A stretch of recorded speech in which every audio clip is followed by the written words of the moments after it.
எனக்கு ஒரு வரி ஞாபகம் வருது. ஏன்னா நீங்கள் சமத்தா இல்லை அசடா அப்படின்னு.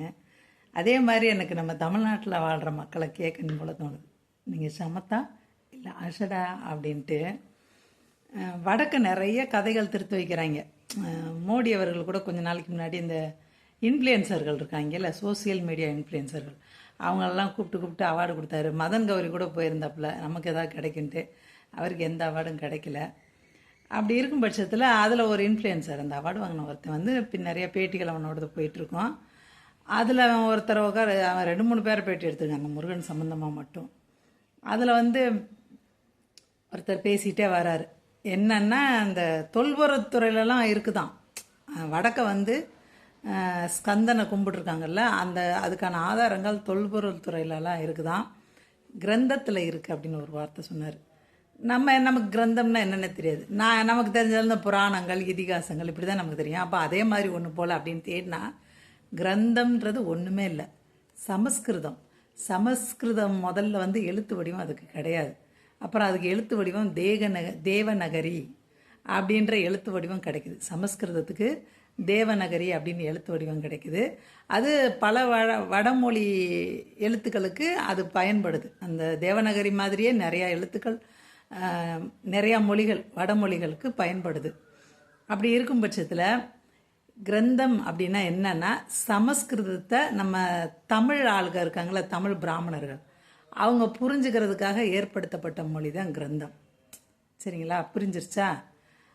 டைரெக்டாக சமஸ்கிருதம் படிக்கிறவங்க வந்து தேவநகரியை பயன்படுத்தினா, இங்கிட்டு தெற்க இருக்கிறவன் வந்து சமஸ்கிருதம் கற்றுக்கணுன்னா கிரந்தத்தை கற்றுக்கணும். எதுக்காக கிரந்தம்னு ஒன்று உருவாக்கியிருக்காங்கன்னா, இப்போ நம்ம தமிழில் வந்து வடமொழி இல்லாமல் இருந்துச்சுன்னா அதை உச்சரிக்கும் போது ஒரு மாதிரி மொக்கையாக இருக்கும் அம்புட்டுமே. அதுக்கு பதிலாக இந்த கிரந்த எழுத்துக்கள் அதில் போடும்போது என்ன ஆகும்னா, கரெக்டாக சமஸ்கிருதத்தில் உச்சரிப்பு என்ன இருக்கோ, ஏன்னா அப்படி தான் உச்சரிக்கணும், எல்லா மொழியும் அப்படி தான், அது எப்படி உச்சரிக்கணுமோ அப்படி தான் கரெக்டாக உச்சரிக்கணும்.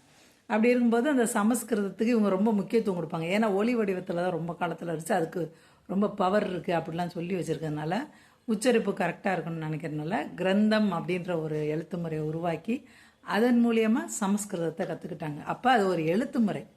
அதை பண்ணால் இவன் பாருங்கள், ஏதோ ஒரு புராணத்தில் இதிகாசத்தில் இருக்குதுன்னு சொல்கிற மாதிரி கிரந்தத்தில் இருக்குது அப்படின்னு அடிச்சு விட்றான்.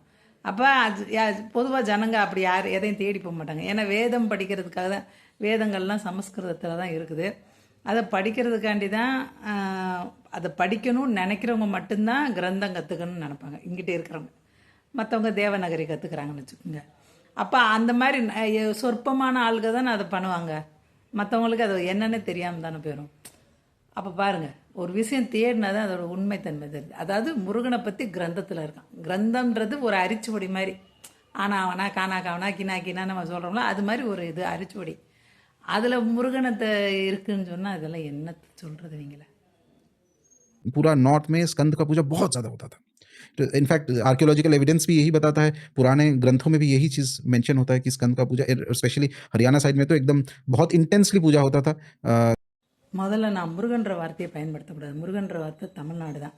அங்கே முழுக்க வந்து ஸ்கந்தன் கார்த்திகைன்ற வார்த்தை தான் பயன்படுத்துகிறாங்க. அவங்க ஒரு கதையை கட்டி வச்சுருக்காங்க. அந்த முருகனோட ஃபோட்டோலாம் பார்த்தா எனக்கு அது விஷ்ணு அவதாரம் சொல்லுவோம்ல, இதில் பகவத்கீதையில் அவர் வந்து அர்ஜுனனுக்கு அவதாரம், அது மாதிரி ஒரு அவதாரம் இருக்குது. கதாயுதம் என்னைக்கு முருகன் பயன்படுத்தினார், இதை முருகன்றாங்க. நம்ம இப்போ இது ரொம்ப ஆபத்தான கட்டத்தில் தான் நம்ம இருக்கோம். அதாவது நம்மளுடைய கடவுள் உருவங்கள் வழிபாட்டு முறைகள் எல்லாத்தையும் உழப்பி அவனோட வழிபாட்டு முறையாக புகுத்துறான். நம்ம இயல்பாக ஒரு சாமி பாட்டு போட்டாலே போதும், இந்த சங்கு ஊதுறது பெல் அடிக்கிறது இதெல்லாம் போட்டாலே போதும், நம்ம அப்படியே நமக்கு அருள் வந்துடுது. அது நிறைய நேரம் நீங்கள் பார்க்குற வினோதமான கடவுள் உருவங்கள்லாம் பார்த்தீங்கன்னா கிராஃபிக்ஸ் ஒன்று, ரெண்டாவது வடநாட்டு சின்னத்திரை பெரிய திரை நடிகர்களோட அந்த கெட்டப்பு தான். அந்த கெட்டப்போட அந்த கெட்டப்பை கொஞ்சம் வேறு மாதிரி மாற்றி நமக்கு சாமி மாதிரி காட்டுறாங்க. சிவன், பார்வதி, கார்த்திகேயன், கணபத் இவங்கெல்லாம் வந்து வடக்க தான் இருந்திருக்காங்க. அப்படி இருக்கும் பட்சத்தில் சிவபெருமான் வந்து சொல்கிறாரு, இந்த பிரபஞ்சத்தை 7 தடவை சுற்றிட்டு வரணும் அப்படின்னு சொல்லி சொல்கிறாரு. பிள்ளையார் வந்து அப்பாவை மட்டும் சுற்றிட்டு, நான் உன்னை சுற்றிட்டேன் அவ்வளோதான் அப்படின்ட்டாரு, பிரபஞ்சத்தை சுற்றிட்டேன்ட்டு. ஆனால் முருகன் வந்து மயிலில் போய் சுற்றிட்டு வர்றாரு, பார்க்குறாரு. அதுக்குள்ளே பிள்ளையார் நான் சுற்றிட்டேன்னு சொல்லிட்டார. கோவம் வந்துட்டு கோவத்தில் தன்னோட சதை எலும்பெல்லாம் வந்து சிவபெருமானுக்கு காணிக்க வச்சுட்டு அர்ப்பணம் பண்ணிவிட்டு அவர் தெற்க கிளம்பிடுறாரு. தெற்க ஏன் கிளம்புறாருன்னா, அங்கே தெற்க இருந்து அகத்தியர் சொன்னார்னு ஒரு அரக்கன் வந்து இவங்க தங்கியிருந்த இடத்துல இருந்து 2 மலையை எடுத்து காவடி மாதிரி வச்சு கொண்டு போயிட்டாங்க. அதை துரத்திக்கிட்டு இவர் போகிறார். எங்கே? தமிழ்நாட்டுக்கு வந்து அங்கேயே தங்கிட்டார். எப்படி தங்கிட்டார்? அங்கேருந்து வடக்கிருந்து கொண்டு வந்த மலையில் அவர் தங்கிட்டார். சிவன், பார்வதி, கார்த்திகேயன், கண்பத் இவங்க வடக்க இருக்காங்களா. அகத்தியர் வடக்க தான் இருந்தார். அவர் வந்து ரிக்வேதத்தில் ஒரு 26 பாடல் அவர் எழுதி வச்சுருக்காருன்னு சொல்கிறாங்க.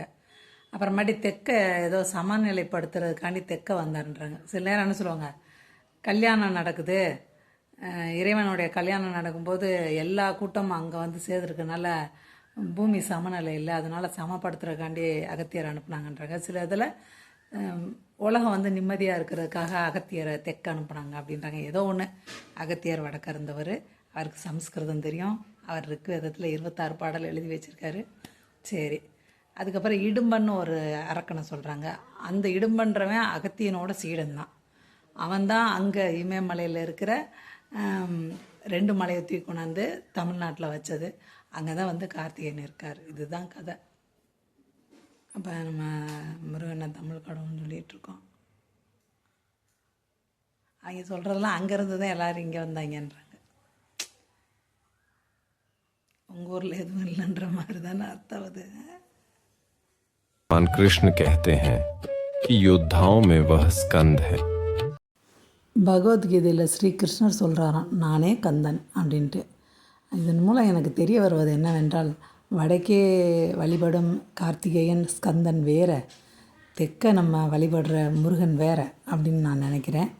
இன்னொரு விஷயம், வடக்க இருந்த அகத்தியர் வேறு, தெற்க இருந்த அகத்தியர் வேறு, 2 பேரோடைய காலங்களும் வேறு வேறு அப்படின்றதையும் என்னால் உணர முடிகிறது.